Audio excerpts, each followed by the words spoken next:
पाकिस्तानी कौम एक ऐसी कौम है जो किसी भी वक्त किसी भी शोबे या मैदान में मौज़ाती तौर पर दुनिया को वर्ता हैरत में डालकर हैरान कर देती है। लाहौर हो या लंदन, न्यूयॉर्क हो या न्यू जर्सी, अलगज़ दुनिया का कोई भी शहर या इलाका जहां पाकिस्तानी बसते हैं वहां पाकिस्तान का यौम आज़ादी 14 अगस्त बढ़ चढ़ कर मनाया जाता है।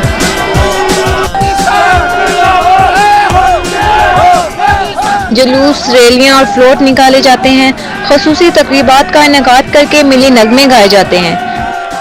उसके बाद दुकानों पे मार्केट्स में झंडे वगैरह लगाए जा रहे हैं। उसके बाद क्या नाम है, घरों को झंडों से मोटरसाइकिलों पे झंडे, ठीक है, हर तरफ जो है ग्रीन सब्जा किया जा रहा है। एज यूजुअल बहुत एक पेट्रियाटिज़म होता है इसमें, और ग्रीन और वाइट कपड़े बनवाती हूँ और उसके अलावा चूड़ियाँ लेती हूँ उससे रिलेटेड, और झंडा लेके बस भाइयों के साथ और दोस्तों के साथ बाहर निकल के हमने घूमना होता है। बहुत इंजॉय करते हैं, झंडियाँ लगाते हैं, और केक तो हमारा एक स्पेसिफिक ज़रूर होता है कि केक हमने काटना है, वो पाकिस्तान के झंडे का वो बना हुआ होता है।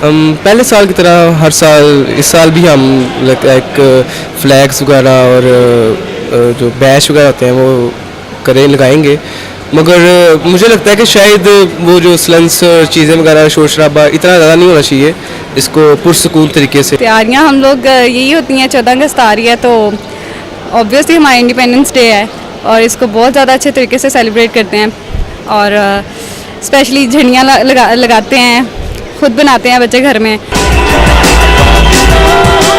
आज़ादी का जश्न मनाना जिंदा कौमों का शुआर है। इंडिपेंडेंस डे की सेलिब्रेशन के हवाले से पाकिस्तानी कौम दुनिया भर में नंबर 1 पर है। कैमरामैन नबील रजा के साथ मरवा खान, डेली फितरात, इस्लामाबाद।